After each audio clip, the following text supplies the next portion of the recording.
በዚህ ቪዲዮ ለጀማሪ ተማሪዎች ታስቦ የተዘጋጀ በቀላሉ እንዲረዱት የሚያግዝ የንባብ ህግጋት እንዲሁም የዘውትር ጸሎትን በቀላሉ የምንማርበት ቪዲዮ ይሆናል።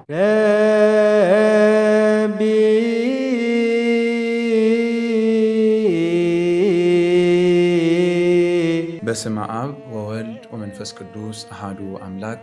እንደምን አላችሁ? ይህ የኒቆዲሞስ የማታ ተማሪ ነው። በዛሬው ቪዲዮአችን የግዕዝ የንባብ ህግጋትን በመጀመሪያ የምንመለከት ይሆናል። ከዚያ በመቀጠል ደግሞ የዘወትር ጸሎትን በቀላሉ የምንማርበት መንገዶችን የምናይበት ቪዲዮ ነው። እስከ መጨረሻው እንድትከታተሉ እንጋብዛለን። የዘወትር ጸሎት ቋንቋው የግዕዝ ስለሆነ የግዕዝ ቋንቋን ደግሞ የንባብ ህግጋትን ማወቅ የሚገባ የመጀመሪያ ስራችን ይሆናል።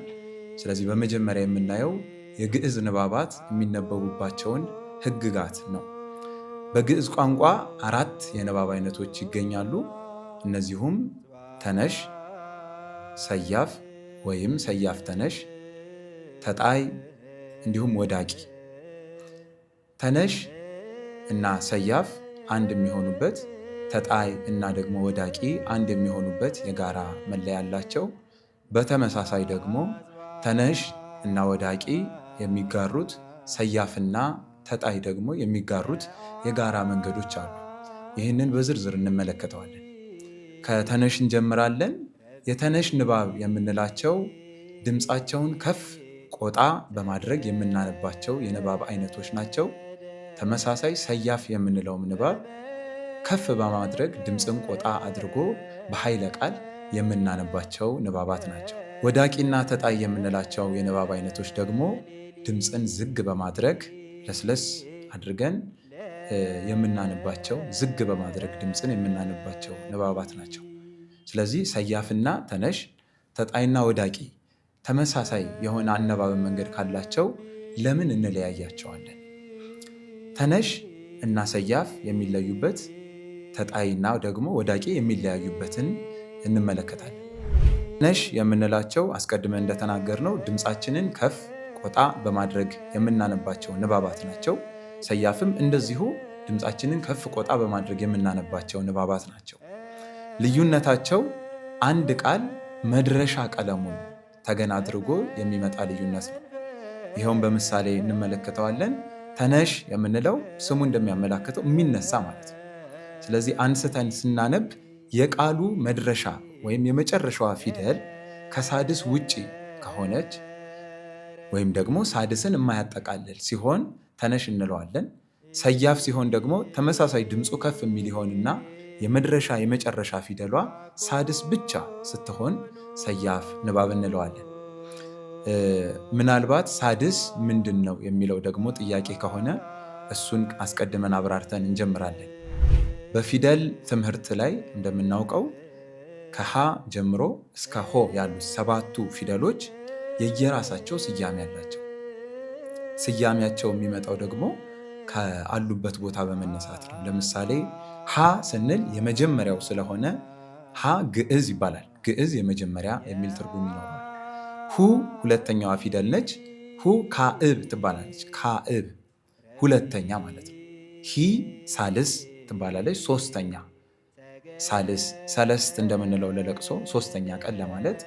ዕለት ደግሞ ሰሉስ እንላለን። ማክሰኞ የፍጥረት ሶስተኛ ቀን ስለሆነች ሂ ሳልስ። ሀ አራተኛ ፊደል ራብዕ አራተኛ ማለት ነው። ራብዕ አራተኛ፣ ረቡዕ የሚለው ቀን አራተኛ ቀን ማለት ነው። ከእሑድ ጀምሮ ስለሚቆጠሩ ዕለታት። ከሀ ራብዕ ቀጥሎ ሄ ሐምስ። ሄ ሐምስ ትባላለች። አምስተኛ ማለት ነው። ሐሙስ ከሚለው ዕለት ጋር ተመሳሳይ ነው ስያሜ፣ አምስተኛ ማለት ነው። ሄ ሐምስ ካልን በኋላ ደግሞ ህ ሳድስ እንላለን። ሳድስ ማለት ስድስተኛ ማለት ነው። ህ ሳድስ ስድስተኛ ፊደል፣ የመጨረሻው ሆ ሳብዕ፣ ሳብዕ ሰባተኛ ፊደል ማለት ነው። ስለዚህ ከ7ቱ ፊደሎች የቃሉ መድረሻ ሳድስ ወይም ስድስተኛዋ ፊደል ከሆነችና ድምፁ ከፍ ብሎ የሚነበብ ከሆነ ምን ይሆናል? ሰያፍ ይሆናል። ድምፁ ከፍ ብሎ ተነቦ አሁንም የመጨረሻዋ ፊደል ግን ሳድስ ካልሆነች ወይም ከሳድስ ውጭ ሌሎቹን ከሆነች ተነሽ እንላታለን ማለት ነው። ይህንን ስንል ሐምስንም አይጨምርም። የተነሽ ንባብ ከሳድስ ውጭ ነው ስንል ሐምስንም አይጨምርም። ስለዚህ ሐምስንና ሳድስን ሳይጨምር ሌሎቹን 5ቱን ቃላት መድረሻ ማድረግ ይችላል። ወደ ሁለተኛው ጎራ ስንመጣ ተጣይ እና ወዳቂ። ስሙ እንደሚያመላክተው ተጣይ ማለት የተጣለ ዝቅ ያለ፣ የወደቀ ወደ ታች ዝቅ ያለ ነው። ስለዚህ ንባቡም ዝግ ያለ ወደ ታች ዝቅ ያለ ይሆንና እነዚህም የሚለዩት በመድረሻ ፊደላቸው። ተጣይ የምንለው መጨረሻው ሳድስ ብቻ የሆነ ይሆናል። መጨረሻው ሳድስ ብቻ። ወዳቂ የምንለው ደግሞ ከሳድስ ውጭ ነው በአብዛኛው የሚሆነው። አንድ ግን ለየት ባለ መንገድ የምትገባ ፊደላለች፣ ቆይተን እንመለከታታለን። ስለዚህ በጠቅላላው ግን ወዳቂን ከሳድስ ውጭ የሆኑ መድረሻዎች፣ ተጣይ ደግሞ መድረሻው ሳድስ ፊደል ወይም 6ኛ ፊደል ብቻ የሆነ እንልና እንመድባቸዋለን። ስለዚህ ድምፃቸው ከፍ ብሎ በመነበብ ረገድ ካየነው ተነሽ እና ሰያፍ በአንድ ወገን፣ ተጣይ እና ወዳቂ ደግሞ ድምፃቸው ዝግ ብሎ በመነበቡ በአንድ ወገን ይመደባሉ። መጨረሻ ፊደላቸው ሳድስ በመሆንና ባለመሆን ከለየን ደግሞ ሰያፍና ተጣይ ሳድስ ነው መጨረሻቸው በአንድ ወገን፣ ተነሽና ወዳቂ ደግሞ ከሳድስ ውጭ በመሆናቸው በአንድ ወገን ልንመድባቸው እንችላለን። ሌላ የምንለይበት ሁለተኛው መንገድ ፊደላቱ በውስጣቸው የሚይዙት የፊደል ቁጥር ብዛቱ ማለት ነው። ለምሳሌ የዘውትር ጸሎታችንን ስንጀምር አአትብ ብለን ነው የምንጀምረው።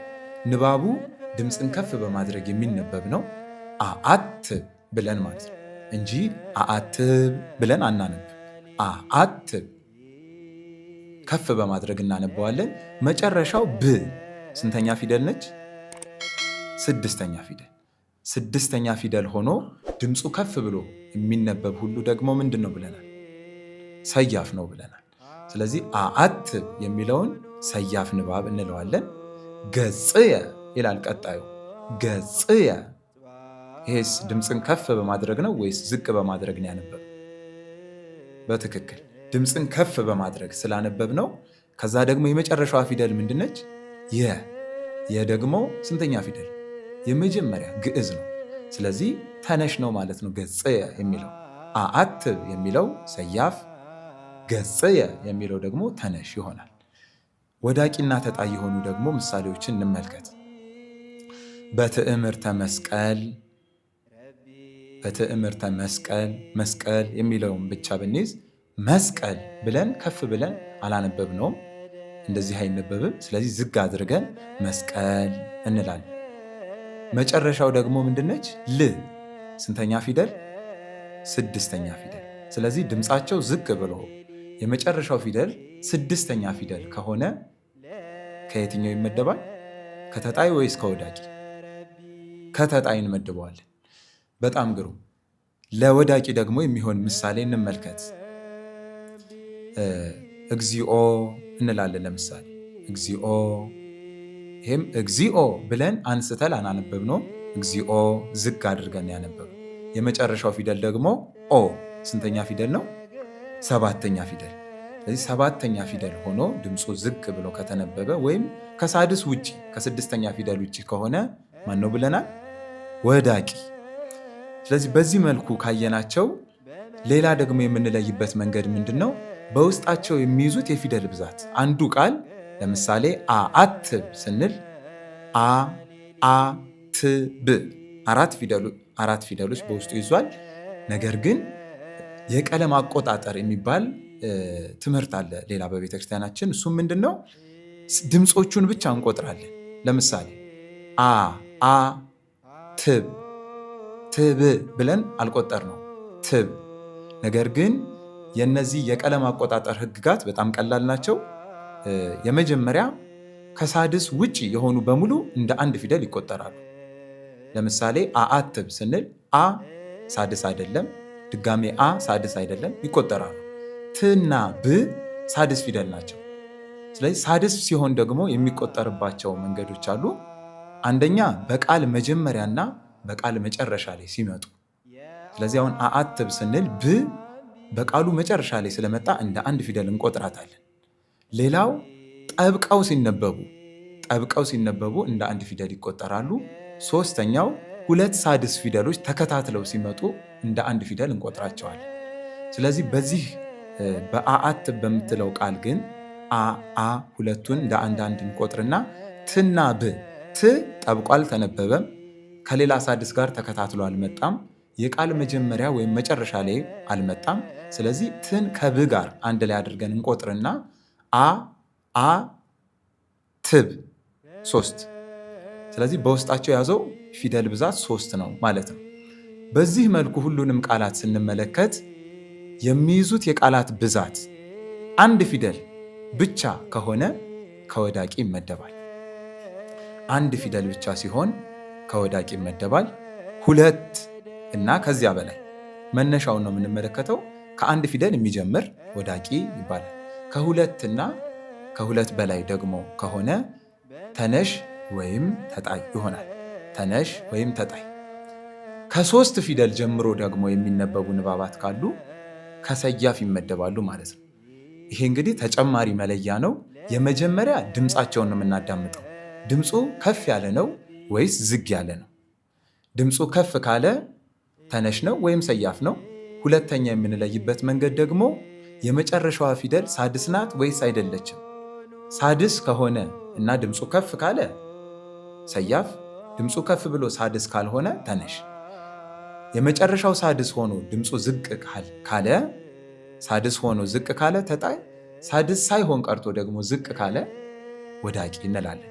ሶስተኛ የመለያ መንገዳችን ደግሞ በውስጣቸው የሚይዙት ፊደል ብዛት አንድ ፊደል ብቻ ካገኘን ምንም ማወላወል የሌለው ወዳቂ ነው የሚሆነው። ከሁለት ፊደል ጀምሮ ከሆነ ወይ ተነሽ ነው ወይ ወዳቂ ነው። ሁለት ፊደል ብቻ ካገኘን ማለት ነው። ከ3 ፊደል ጀምሮ 3 ፊደል ካገኘን ግን ሰያፍ ሊሆን ይችላል። እነ ወዳቂና ተጣይና ተነሽም ከሁለት ስለሚጀምሩ እነሱንም ሊሆን ይችላል። ሌሎቹን መስፈርቶች ተጠቅመን እንለየዋለን።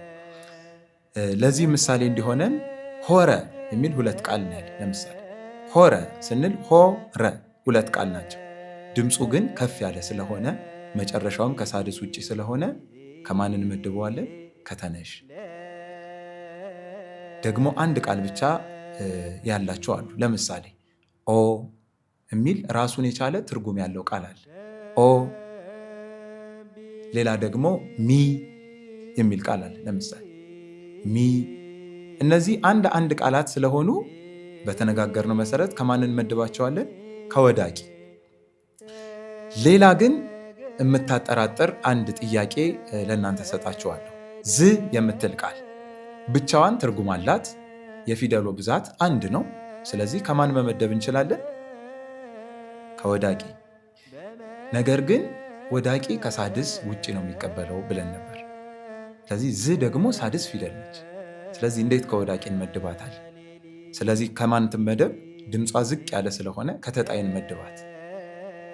ከተጣይ ደግሞ እንዳንመድባት ተነሽና ተጣይ ከ2 ፊደል ጀምሮ ነው የሚይዙት። ስለዚህ ተጣይ እንዳናደርጋት 1 ፊደል ናት። ወዳቂ ደግሞ እንዳናደርጋት ሳድስ ነች ወይም 6ኛ ፊደል ነች። ስለዚህ ይህችን አከራካሪ ቃል አባቶቻችን መፍትሄ ሰጥተዋታል። በብቸኝነት ሳድስ ሆና ከወዳቂ የምትቆጠር ብቸኛ ፊደል ዝ የምትለው ፊደል ትሆናለች ማለት ነው። ስለዚህ ዝ ምንም ሳድስ ብትሆን ፊደሏ 1 ስለሆነች ከወዳቂ እንመድባታለን። ከዚህ በተጨማሪ የንባብ መንገዶች አሉን። እነዚህም የመጀመሪያው ማጥበቅና ማላላት፣ ሁለተኛው ማናበብ ወይም ተናባቢ ማድረግ፣ ሶስተኛው ደግሞ መቁጠርና መጠቅለል። በድጋሜ ከላይ ጀምሬ መልስላችኋለሁ። የመጀመሪያው ማጥበቅ ማላላት፣ ከዚያ ማናበብ፣ ሶስተኛው ደግሞ መቁጠርና መጠቅለል። እነዚህ በጣም ቀላል ሐሳቦች ናቸው። የመጀመሪያው ማጥበቅ እና ማላላት በምሳሌ እንመልከተው። ሀደገ የሚል ቃል ብንመለከት ሀደገ አላልተን የምናነበው ተነሽ ነው። ንባቡ የመጨረሻው ግዕዝ ነው። ድምፁ ከፍ ብሎ ይነበባል። ነገር ግን ገ የመጨረሻዋ ፊደል ላልታ ነው የምትነበው። ሀደገ ተወ ማለታችን ነው። እሱ ተወ። የመጨረሻዋን ገ የምትለዋን ፊደል ግን ብናጠብቃት ሀደገ ይሆናል። ሀደገ ስንል ትርጉሙ ይለውጣል። አንተ ተውህ ማለት ይሆናል። ቅድም ሀደገ ስንል እሱ ተወ ነበረ። ሀደገ ሲል አንተ ተውህ ማለት ይሆናል። ስለዚህ ማጥበቅ ማላላት በአማርኛም ላይ የለመድነው ዋናና ዋና እያልን ለምሳሌ እንደምንመለከተው በማጥበቅ በማላላት የትርጉም ለውጦች ይኖራሉ። ሁለተኛው ማናበብ። ማናበብ የምንለው ደግሞ 2 ወይም 3 ቃላትን እንደ አንድ ቃል በአንድ ትንፋሽ የማንበቢያ መንገድ ነው። ይኸውም ለምሳሌ አአትብ ገጽየ ወኩለንታየ ካልን በኋላ በትዕምርተ መስቀል። አሁን በትዕምርተ ለብቻው አንድ ቃል ነው፣ መስቀል ለብቻው አንድ ቃል ነው። ሁለቱን እንደ አንድ ቃል ስናነባቸው ግን በትዕምርተ መስቀል ልክ ቤተ መጻሕፍት ቤተ ክርስቲያን እንደምንለው ቤተ አንድ ቃል ክርስቲያን አንድ ቃል ነበሩ። እንደ አንድ ቃል ስናነባቸው ማናበብ ይባላል። ይሄ 3 ቃላት 4 ቃላት ድረስ ሊሄድ ይችላል። የመጨረሻው የአነባበብ መንገድ ደግሞ መጠቅለልና መቁጠር የሚባል መጠቅለልና መቁጠር። እዚህ አሁን ላነሳናቸው ለሶስተኞቹ ደግሞ ምሳሌዎች እንመለከታለን። መጠቅለል ስንል ስሙ እንደሚያመለክተው ጠቅለል አድርጎ ማንበብ፣ ከዚያ መቁጠር ሲሆን ደግሞ እያንዳንዷን ፊደል እየቆጠሩ ማንበብ ነው። ለእነዚህ ምሳሌ እንዲሆነ ለምሳሌ ምድር የሚል ቃል አለ። በግዕዝ ስናነበው ምድር ብለን ቆጥረን አናነብ። ጠቅለል ልናደርግና ምድር ብለን እናነባለን። ምድር ምድር በሉ እስቲ ምድር። ይሄ ጠቅለል ብሎ ሲነበብ ይሄን ራሱን እንቁጠረው ብንል ምድር እንላለን፣ ግን እንደዚህ አይነበብም ማለት ነው። ምድር ጠቅለል አድርጎ ማንበብ። ደግሞ እየቆጠሩ ለማንበብ ምሳሌ እንዲሆነን ሆሳዕና ሆሳዕና እያንዳንዱን ፊደል ቆጥረን አነበብን እንጂ ሆሳይና ብለን አንጠቀልለውም ማለት ነው። ስለዚህ 3ቱ እነዚህ ደግሞ የንባብ መንገዶች የመጀመሪያው ማጥበቅ እንዲሁም ማላላት፣ ሁለተኛው ማናበብ፣ ሶስተኛው ደግሞ መቁጠርና መጠቅለል የምንላቸው ናቸው። ይሄ እንግዲህ ከባህር ላይ በማንኪያ እንደመጨለፍ ያለ የግዕዝ ቋንቋን መሰረታዊ እውቀት ነው። ማንኛውም የግዕዝ ንባብ ስናነብ እነዚህን ሕግጋት በመጠበቅ ካነበብን ሁሉም ነገር ቀላል ይሆናል ማለት ነው። ነገር ግን አንድ ጥያቄ የሚነሳው አሁን አንድ ቃል የተጻፈ የግዕዝ ቃል አይተን ይህ ቃል ተነሽ አድርገን እናነበው፣ ወዳቂ አድርገን እናነበው፣ በምን አይነት መልኩ እናነበው የሚለውን ግን የምናገኘው የት ነው? በአብነት ትምህርት ቤት በመሄድ ከመምህራን እግር ስር ቁጭ ብለን እያንዳንዷን ቃል እንዴት ላንብባት እያልን እየጠየቅን የምንማረው ነው። ከተማርን በኋላ ግን ተነሹን ተነሽ፣ ወዳቂውን ወዳቂ እያልን የምንለይባቸውን መንገዶች ለማየት ሞክረናል። ከዚህ በመቀጠል የዘወትር ጸሎትን ንባቡንና ትርጉሙን ከማብራሪያ ጋር የምንመለከት ይሆናል። አብራችሁን ቆዩ። አአትብ ገጽየ ወኩለንታየ በትዕምርተ መስቀል በስመ አብ ወወልድ ወመንፈስ ቅዱስ አሃዱ አምላክ በቅድስት ሥላሴ እንዘ አአምን ወእትመሐፀን እክህደከ ሰይጣን በቅድመ ዛቲ እምየ ቅድስት ቤተ ክርስቲያን እንተ ይእቲ ስምዕየ ማርያም ጽዮን ለዓለመ ዓለም። ይህ የመጀመሪያው የዘወትር ጸሎት ክፍል ነው። አአትብ ገጽየ ፊቴን እንዲሁም መላ ሰውነቴን በመስቀል አምሳያ አማትባለሁ።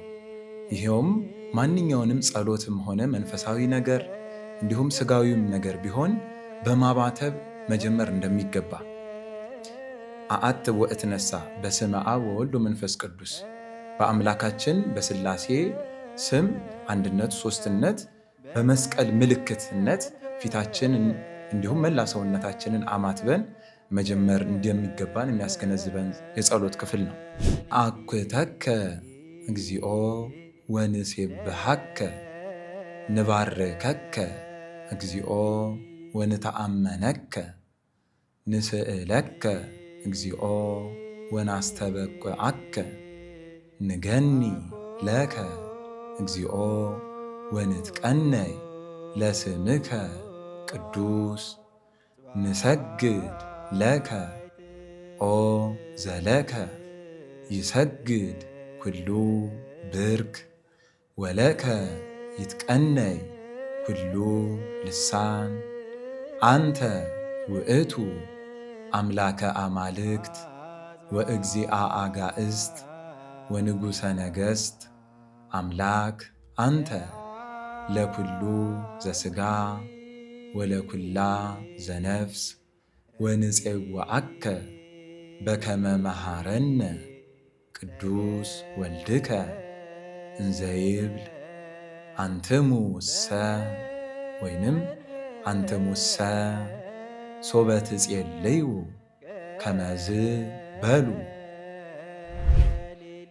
ይህም አቤቱ ለአንተ እንገዛለን፣ ለአንተ እንሰግዳለን እያልን ራሳችንን ሰውነታችንን ለአምላካችን ማስገዛታችንን የምንመሰክርበት የጸሎት ክፍል ነው። የመጨረሻዋ ላይ አንትሙ ሰ ያልነውና አንትሙሰ ያልነው ንባቡ በተመሳሳይ መልኩ ነው የሚነበበው። የመጀመሪያው አንትሙ የሚለው ቃል ብቻውን ተነሽ ነው።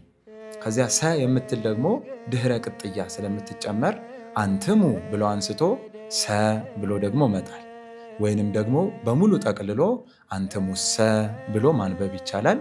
ይህ የንባብ ቤትና የቅኔ ቤት ባህል ነው ይላሉ አባቶቻችን። ቡነ ዘበሰማያት ይትቀደስ ስምከ ትምጻእ መንግሥትከ ወይኩን ፈቃድከ በከመ በሰማይ ከማሁ በምድር ሲሳየነ ዘለለ ዕለትነ ሀበነ ዮም ህድግ ለነ አበሳነ ወጌጋየነ ከመ ንሕነኒ ንህድግ ለዘአበሰ ለነ ኢታብአነ እግዚኦ ውስተ መንሱት አላ አድኅነነ ወባልሐነ እምኩሉ እኩይ እስመ ዚአከ ይእቲ መንግሥት ኃይል ወስብሃት ለዓለመ ዓለም። ይሄ ነአኩተከ ባልነው ክፍል ላይ በመጨረሻው ላይ እንዳየነው አንትሙሰ ሶበ ትጼልዩ ከመዝ በሉ፣ እናንተስ በምትጸልዩ ጊዜ እንዲህ ብላችሁ ጸልዩ ብሎ ጌታችን እንዳስተማረ እንዲህ ብለን እንጸልያለን። ይኸውም አባታችን ሆይ በሰማያት የምትኖር እያለን ይህን ጸሎት ጌታ በወንጌል ለሐዋርያት ያስተማረው የጸሎት አጠቃላይ መዋቅር ያየንበት ትልቁ ጸሎታችን ነው። ይህም ጌታ ለሐዋርያት ቃል በቃል ያስተማረው ጸሎት ነው። በዚህ ክፍል በመጀመሪያ አባታችን ሆይ ብለን የሰማይ አባታችን እንግዲህ ልጆች ናችሁ እንጂ ባሮች አይደላችሁም እንዳለን እኛም ልጅነታችንን አምነን አባታችን ብለን ስሙን ጠርተን ጸሎቱን እንጀምራለን። በሰማይ የምትኖር ብለን መኖሪያውን ስምህ ይቀደስ ምስጋና እናቀርባለን። መንግሥትህም ትምጣ ተምኔት ተስፋችንን ፈቃድህ በሰማይ እንደሆነ ሁሉ እንዲሁም በምድር ትሁንልን ልመና እናቀርባለን። የዕለት እንጀራችንን ስጠን። የዕለት እንጀራ ማለት አባቶቻችን እንደሚሉት የዕለት ጉርስ የዓመት ልብስ አታሳጣን ብለን እንጸልያለን። ይኸውም መብል ለዕለት ስለሆነ ለስጋዊ መብላችን ደግሞ በመንፈሳዊ ትርጉሙ የነፍስ ምግብ የሆነውን ቃለ እግዚአብሔር እንዲሁም በዋነኝነት ደግሞ የጌታን ስጋውንና ደሙ ይህም መቀበልን ስጠን፣ ስጋና ደምህን እንበላ ዘንድ እንጠጣ ዘንድ የዕለት እንጀራችን በደላችንንም ይቅር በለን እንላለን፣ ምሕረት እንለምናለን። እኛም የበደሉንን ይቅር እንደምንል እኛም የበደሉንን ይቅር እንላለን፣ አንተም ደግሞ እኛን እንዲሁ ይቅር በለን ብለን ልመና ለአምላካችን የምናቀርብበት ክፍል ነው።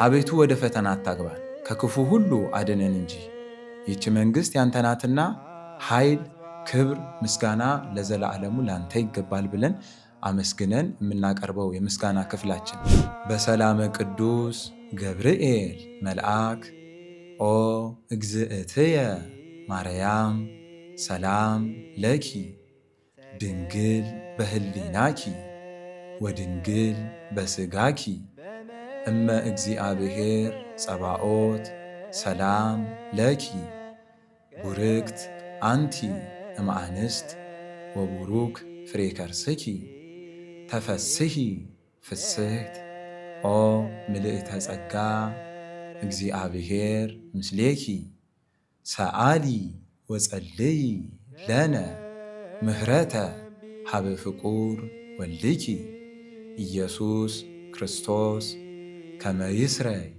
ለነ ኃጣውኢነ ተማህፀነ ብኪ። ይህ ክፍል የሉቃስ ወንጌልን ዋቢ አድርገን የምናቀርበው የምስጋና ክፍል ነው። ይኸውም ለእመቤታችን ለቅድስት ድንግል ማርያም ቅዱስ ገብርኤል ያበሰራትን ብስራት መነሻ አድርገን የምንጸልየው የጸሎት ክፍላችን ነው።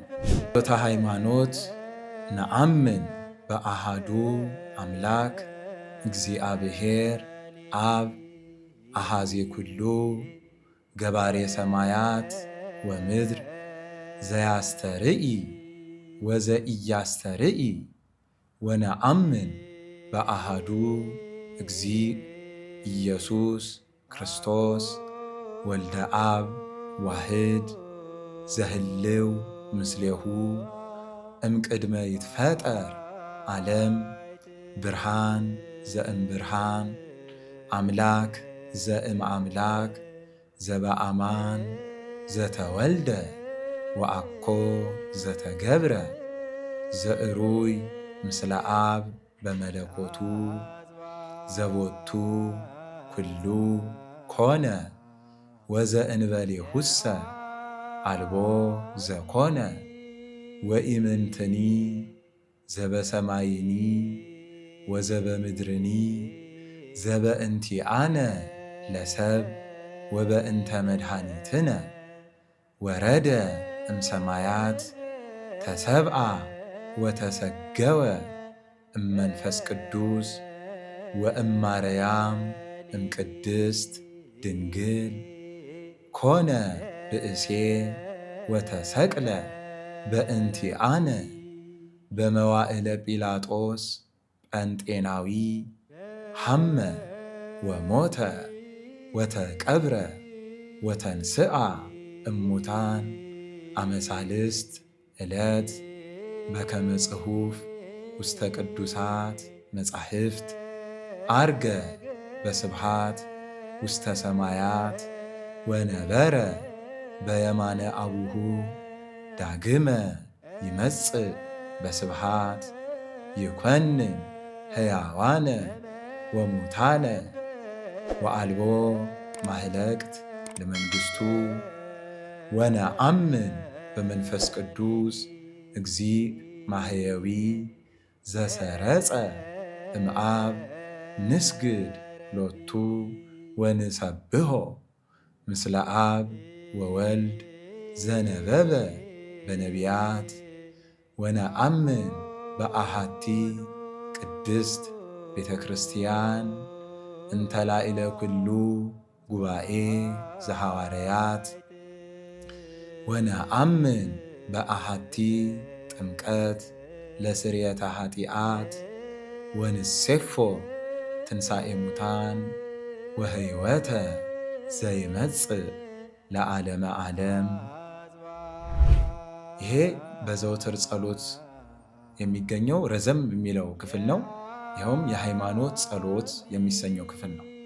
ይህ ጸሎት 318ቱ ሊቃውንት በኒቅያ ለአውግዞተ አርዮስ በተሰበሰቡ ጊዜ አርዮስን ካወገዙ በኋላ የሃይማኖት መመሪያ ብለው የደነገጉት የጻፉት ጸሎታችን ነው። ይህን እምነታችንን ጸሎት አድርገን የምናቀርበው ነው። በውስጡ የተለያዩ ክፍሎች አሉት። ወነአምን ወነአምን ወነአምን እያለ ይከፋፈላል። የመጀመሪያው ነአምን በአሃዱ አምላክ እግዚአብሔር አብ፣ አንድ በሚሆን በእግዚአብሔር አብ እናምናለን። ከዚያ መሃል ላይ ሄድና ወነአምን በአሃዱ እግዚእ ኢየሱስ ክርስቶስ፣ በአንዱ ልጅ ደግሞ በኢየሱስ ክርስቶስ እናምናለን። በአንዱ ጌታ በእግዚአብሔር አብ እናምናለን። በአንዱ ደግሞ ልጅ በኢየሱስ ክርስቶስም እናምናለን። በአሃዱ እግዚእ ኢየሱስ ክርስቶስ፣ በአንዱ ጌታ በኢየሱስ ክርስቶስ እናምናለን። ደግሞ ይቀጥልና ወነአምን በመንፈስ ቅዱስ እግዚእ ማሕየዊ አዳኝ ሕይወት ጌታ በሚሆነው በመንፈስ ቅዱስም እናምናለን። ይህ ምስክርነት ነው። ስለዚህ አብን፣ ወልድን፣ መንፈስ ቅዱስን እናምናለን ካለ በኋላ ወነአምን በአሐቲ ቅድስት ቤተክርስቲያን በአንዲት ቤተክርስቲያን ደግሞ እናምናለን። ቀጥሎ ደግሞ ወነአምን በአሐቲ ጥምቀት በአንዲት ጥምቀትም እናምናለን። የመጨረሻው ወንሴፎ ትንሣኤ ሙታን የሙታንን መነሳት ደግሞ ተስፋ እናደርጋለን እያልን ሃይማኖታችንን የምንመሰክርበት ጸሎት ነው። በ40 በ80 ቀን ክርስትና የሚነሱ ሕፃናት እነሱ ይህን ጸሎት መድገም ባይችሉ ክርስትና አባት ክርስትና እናት የሚሆኗቸው እጃቸውን ይዘው ጸሎተ ሃይማኖት እንዲያደርሱላቸው ይደረጋል። ነፍስ ገዝቶ አውቆ ተምሮ ደግሞ ክርስትና ለሚነሳ ሰው ራሱ ጸሎተ ሃይማኖትን ደግሞ የክርስትና ጥምቀትን ይጠመቃል። ስለዚህ የሃይማኖታችን መሰረት የሆነ ጸሎት ነው። ይህን ጸሎት በቃል መያዝ የሁሉም ክርስቲያን ኃላፊነት ነው ማለት ነው። ቅዱስ ቅዱስ ቅዱስ እግዚአብሔር ጸባኦት ፍጹም ምሉእ ሰማያተ ወምድረ ቅድሳተ ስብሐቲከ ንሰግድ ለከ ክርስቶስ ምስለ አቡከ ኄር ሰማያዊ ወመንፈስከ ቅዱስ ማሕየዊ እስመ መጻእከ ወአድኃንከነ። ቅዱስ ቅዱስ ቅዱስ እያሉ መላእክት በሰማይ ዘወትር የሚያመሰግኑት የምስጋና ጸሎት ነው። አኮቴቶሙ እረፍቶሙ ወእረፍቶሙ አኮቴቶሙ የተባሉ ቅዱሳን መላእክት ምስጋናቸው እረፍታቸው ደግሞ ምስጋና የሆነላቸው የቅዱሳን መላእክትን ምስጋና የእኛም ምስጋና አድርገን የመላእክትን እንጀራ ሰዎች ተመገቡ እንዳለ ቅዱስ ዳዊት የመላእክትን ምስጋና እንዲሁ የምናመሰግንበት የምስጋና ክፍላችን ነው። ከዚያ ደግሞ ሰውነታችንን ማስገዛታችን እሰግዳለሁ እያለን ደግሞ ቀጣይ ጸሎታችንን እናቀርባለን ማለት ነው። እሰግድ ለአብ ወወልድ ወመንፈስ ቅዱስ አሐተ ስግደተ። እሰግድ ለአብ ወወልድ ወመንፈስ ቅዱስ አሐተ ስግደተ። እሰግድ ለአብ ወወልድ ወመንፈስ ቅዱስ አሐተ ስግደተ። እንዘ አሃዱ ሰለስቱ ወእንዘ ሰለስቱ አሃዱ ይሴለሱ በአካላት ወይትዋሃዱ በመለኮት። እሰግድ ለእግዝእትነ ማርያም ድንግል ወላዲተ አምላክ። እሰግድ ለመስቀለ እግዚእነ ኢየሱስ ክርስቶስ ዘተቀደሰ በደሙ ክቡር። መስቀል ኃይልነ መስቀል ጽንዕነ መስቀል ቤዛነ መስቀል መድኃኒተ ነፍስነ። አይሁድ ክህዱ ንሕነሰ አመነ ወእለ አመነ በኃይለ መስቀሉ ድህነ። በዚህ ክፍል እሰግድ ለአብ ወወልድ ወመንፈስ ቅዱስ ለአብ ለወልድ ለመንፈስ ቅዱስ አንዲት ስግደትን እሰግዳለሁ እያልን 3 ጊዜ እንሰግዳለን። ይህንን ቃል 3 ጊዜ እንደጋግመዋለን። አንዲት ስግደት እሰግዳለሁ፣ አንዲት ስግደት እሰግዳለሁ፣ አንዲት ስግደት እሰግዳለሁ ለአብ ለወልድ ለመንፈስ ቅዱስ። አባቶቻችን እንደሚነግሩን የቅዱስ ቅዱስ ትርጓሜም ቃሉ ያለመለወጡ የአንድነታቸው 3 ጊዜ ደግሞ መባሉ የሶስትነታቸው ምሳሌ ነው። በዚህም ክፍል እሰግድ ለአብ ወወልድ ወመንፈስ ቅዱስ ለአብ ለወልድ ለመንፈስ ቅዱስ 3 ስም ጠቅሰን አንዲት ስግደትን እሰግዳለሁ አንድነታቸውን። ከዚያ ቀጥሎ ደግሞ በደንብ ምስጢረ ሥላሴን ያብራራልናል። እንዘ አሃዱ ሰለስቱ አንድ ሲሆኑ ነገር ግን ደግሞ 3 ወእንዘ ሰለስቱ አሃዱ 3 ሲሆኑ ደግሞ አንድ። ይህን የሥላሴ አንድ ሲሆኑ 3 ሲሆኑ ደግሞ አንድ መሆናቸው። ወእንዘ ሰለስቱ አሃዱ ይሴለሱ በአካላት በአካል 3 ሲሆኑ ወይትዋሃዱ በመለኮት በመለኮት ደግሞ አንድ ለሚሆኑ አምላክ እሰግዳለሁ። ከዚያ ለእመቤታችን ከዚያ ደግሞ ለቅዱስ መስቀሉ። እመቤታችንም የአምላክ ማደሪያ ስለሆነች እንሰግድላታለን። ቅዱስ መስቀሉም ደግሞ የአምላክ ዙፋን ሆኖ በዕለተ ዓርብ እኛን ለማዳን የተሰቀለበት የተቀደሰ ነዋይ ስለሆነ ለቅዱስ መስቀሉ እንሰግዳለን። ቅዱስ ዳዊት እንደነገረን እግሮቹ በሚቆሙበት ስፍራ ሁሉ እንሰግዳለን። ስብሐት ለአብ፣ ስብሐት ለወልድ፣ ስብሐት ለመንፈስ ቅዱስ። 3 ጊዜ ስብሐት ለአብ፣ ስብሐት ለወልድ፣ ስብሐት ለመንፈስ ቅዱስ፣ ስብሐት ለአብ፣ ስብሐት ለወልድ፣ ስብሐት ለመንፈስ ቅዱስ፣ ስብሐት ለእግዝእትነ ማርያም ድንግል ወላዲተ አምላክ፣ ስብሐት ለመስቀለ እግዚእነ ኢየሱስ ክርስቶስ። ክርስቶስ በምሕረቱ ይዘከረነ አመዳግም ምጽአቱ እያስተሐፍረነ ለሰብሖተ ስሙ ያንቅሐነ ወበአምልኮቱ ያጽንዐነ እግዝእትነ ማርያም አዕርጊ ጸሎተነ። ወይንም እግዝእትነ ማርያም ድንግል ወላዲተ አምላክ አዕርጊ ጸሎተነ ወአስተስርይ ኩሎ ኃጢአተነ ቅድመ መንበሩ ለእግዚእነ ለዘአብልዐነ ዘንተ ህብስተ ወለዘአስተየነ ዘንተ ጽዋዓ ወለዘሰርዓ ለነ ሲሳየነ ወአራዘነ ወለዘተአገሰ ለነ ኩሎ ኃጢአተነ ወለዘወሃበነ ሥጋሁ ቅዱሰ ወደሞ ክቡረ ወለዘአብጽሐነ እስከ ዛቲ ሰዓት ነሃብ ሎቱ ስብሐተ ወአኮቴተ ለእግዚአብሔር ልዑል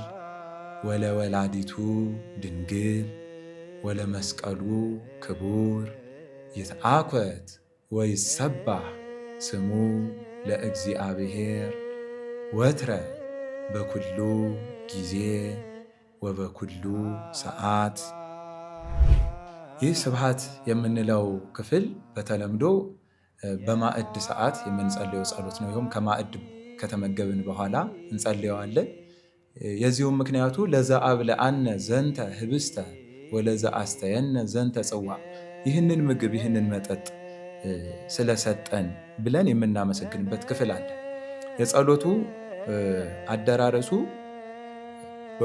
ዘውትር ጸሎት በምንደግምበት ጊዜ ልክ ከቅዱስ ቅዱስ ከእሰግድ ከመስቀል ኃይልነ ካልን በኋላ አከታትለን የምንለው ሲሆን ከማህሌት መጀመሪያ ላይ ምግብ ከተመገብን በኋላ ጸሎቱ እንደሚጠቅሰው ወለዘወሃበን ሲሳየነ ወአራዘነ ልብሳችንን ምግባችንን ስለሰጠን፣ ለዘወሃበነ ዘንተ ህብስተ ወለዘንተ ጽዋ የምንበላውን የምንጠጣውን ስንል ምድራዊ መብላችን መጠጣችንም እንዲሁም ስጋው ደሙንም ስለሰጠን ብለን ከተቀበልን በኋላ አንድ የምንፈልገውን ነገር ካገኘን በኋላ ምስጋና የምናቀርብበት ነው። ዞሮ ዞሮ ስብሐት ለእግዚአብሔር ምስጋና የምናቀርብበት የጸሎት ክፍል ስለሆነ በማንኛውም ሰዓት ምስጋና ለእግዚአብሔር የምናቀርብበት ጸሎት ሊሆን ይችላል። የመጀመሪያው ስብሐት ለአብ፣ ስብሐት ለወልድ፣ ስብሐት ለመንፈስ ቅዱስ ሲል ይደለዎሙ ለአብ ወወልድ ወመንፈስ ቅዱስ እያልን ተቀባዮች ይቀበላሉ። ስብሐት ለእግዝእትነ ማርያም ድንግል ወላዲተ አምላክ ሲል ይደልዋ ለእግዝእትነ ማርያም ድንግል ወላዲተ አምላክ። ስብሐት ለመስቀለ እግዚእነ ኢየሱስ ክርስቶስ ሲል ይደልዎ ለመስቀለ እግዚእነ ኢየሱስ ክርስቶስ። ክርስቶስ በምሕረቱ ይዘከረን። ከዚህ ጀምሮ አሜን አሜን አሜን እያልን እንቀበልና ለዘአብልዐነ ዘንተ ህብስተ ከሚለው ጀምሮ ደግሞ እስመ ለዓለም ምሕረቱ እያልን እንቀበላለን። ይኸውም ለዘአብልዐነ ዘንተ ህብስተ ይህንን ህብስት ላበላን ምሕረቱ ለዘላለም ነውና፣ ይህንንም ጽዋ ላጠጣን ምሕረቱ ለዘላለም ነውና፣ ምግባችንና ልብሳችን ላዘጋጀልን ምሕረቱ ለዘላለም ነውና እያልን እንመልሳለን።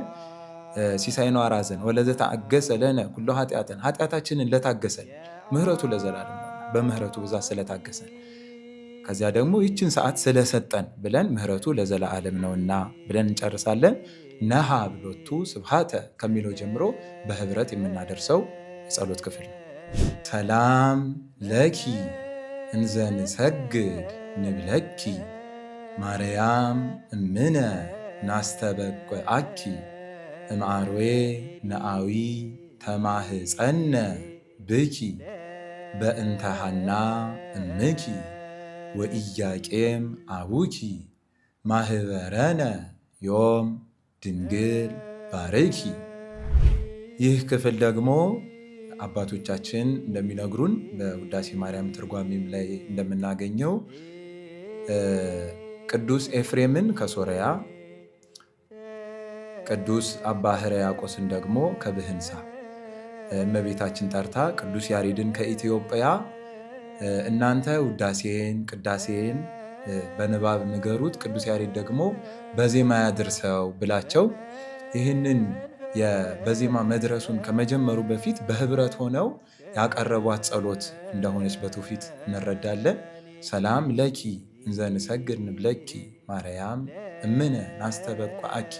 እናታችን እመቤታችን ማርያም ሆይ እንለምንሻለን፣ ወደ አንቺም እንዲህ ብለን እንጸልያለን። በእንተ ሐና እምኪ ወኢያቄም አቡኪ ማህበረነ ዮም ድንግል ባርኪ።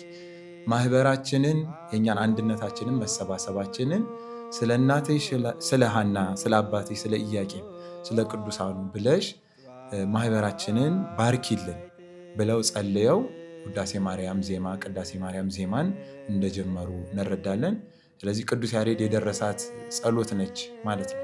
ጸሎተ እግዝእትነ ማርያም ድንግል ወላዲተ አምላክ ተአብዮ ነፍስየ ለእግዚአብሔር ወትትሐሰይ መንፈስየ በአምላኪየ ወመድኃኒየ እስመ ርእየ ሕማማ ለአመቱ ናሁ እምይእዜሰ ያስተበጽኡኒ ኩሉ ትውልድ እስመ ገብረ ሊተ ኃይለ አብያተ ወቅዱስ ስሙ ወሳህሉኒ ለትውልደ ትውልድ ለእለ ይፈርህዎ ወገብረ ኃይለ በመዝራእቱ ወዘረዎሙ ለእለ ያአብዩ ህሊና ልቦሙ እነሰቶሙ ለሃያላን እመናብርቲሆሙ አእበዮሙ ለትሑታን ወአጽገቦሙ እምበረከቱ ለርሁባን ወፈነዎሙ እራቆሙ ለብዑላን ወተወክፎ ለእስራኤል ቁልኤሁ ወተዘከረ ሳህሎ ዘይቤሎሙ ለአበዊነ ለአብርሃም ወለዘርኡ እስከ ለዓለም። ይህ ደግሞ በጸሎተ ነቢያት የሚገኘው አንዱ ከነቢያት ጸሎቶች እንደ አንዱ የሚቆጠረው የእመቤታችን የቅድስት ድንግል ማርያም ጸሎት ነው። ተአብዮ ነፍሴ ለእግዚአብሔር፣ ነፍሴ እግዚአብሔርን ታላቅ ታደርገዋለች፣ መንፈሴም በአምላኬ በመድኃኒቴ በእግዚአብሔር ደስ ይላታል፣ የባሪያይቱን መዋረድ ተመልክቷልና እያለች እመቤታችን በትህትና ያቀረበችው ጸሎት ነው።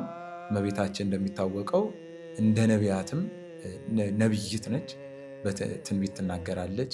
እመቤታችን የጸጋ ሁሉ መፍሰሻ፣ የጸጋዎች ሁሉ ማደሪያ፣ ምልዕተ ክብር፣ ምልዕተ ውዳሴ፣ ምልዕተ ጸጋ ናት። ቅዱስ ገብርኤልም እንዳበሰራት ጸጋን የተመላሽ ጸጋ የሞላብሽ ሆይ እንዳላት ጸጋዎች ሁሉ የሞሉባት እመቤታችን ያቀረበችው ልዩ ጸሎት ነው። ይህንን ጸሎት በተለይ በገዳማት ላይ እንዲሁም በአብነት ትምህርት ቤቶች አንድ ተማሪ ከመምህሩ አስመስክሮም ይሁን ወይም ትምህርቱን ጨርሶ ሲለይ መምህሩን ሰላም ለኪ ድገሙልኝ፣ ጸሎተ ማርያም አድርሱልኝ ብሎ ጠይቆ እግራቸው ስር ወድቆ ጸሎተ ማርያም ይደገምለታል። የአባቶች በረከት ማሳደሪያ ጸሎት ነች። በገዳማትም መነኮሳት ችግር ሲገጥማቸው ወይም ከመነኮሳት አንዱ ፈተና ሲገጥመው ወይም ደግሞ ገዳም ሊጠይቅ የመጣ ሰው ከገዳም ሲለይ እንዲሁም በማህበር ጸሎት ሁሉም ራሳቸውን ዝቅ ዝቅ አድርገው በመሬት ተደፍተው የሚጸልዩት ልዩ ጸሎት ነው። በማንኛውም መከራ ሰዓት ደግሞ ከጭንቅ የምንርቅባት ልዩ ጸሎት ነች። ይህችም የእመቤታችን ጸሎት ነች። እንግዲህ በዚህ ባሳለፍናቸው ደቂቃዎች ውስጥ ለመመልከት የሞከርነው የአብነት ትምህርት የመጀመሪያ ክፍል የሆነውን የዘወትር ጸሎትን በቃል ለመያዝ በሚመች መልኩ ለጀማሪዎች ተብሎ የተዘጋጀ ቪዲዮ ነው። ይህንን ቪዲዮ እስከ መጨረሻው ስለተከታተላችሁን እናመሰግናለን። እስከ መጨረሻው ድረስ ደግሞ ስለተከታተላችሁ ከዚህ ቪዲዮ በታች በዲስክሪፕሽን ላይ የምናስቀምጠው አንደኛ ለጀማሪዎች በቀላሉ ለመረዳት የሚመች ውዳሴ ማርያም ከመጀመራችን በፊት ያለው ይሄ የዘወትር ጸሎቶች በሙሉ ጽሁፉ ተጽፎ ከጽሁፉ በላይ ደግሞ ምልክቶች የሚነሳ ምልክት ወዳቂውን ደግሞ ወዳቂ የሚያደርግ ምልክቶች የተደረጉበት በልዩ ሁኔታ የተዘጋጀ ፒዲኤፍ ይኖራል። ከሱ ጋር ደግሞ አብራችሁ የምትለማመዱበት የድምፅ ቅጂ አብረን የምናስቀምጥ ይሆናል። ይህንን እያዳመጣችሁ እንድትለማመዱ የቤተክርስቲያናችሁን ልሳን ገንዘብ እንድታደርጉ እናሳስባለን። ኒቆዲሞስ የማታ ተማሪ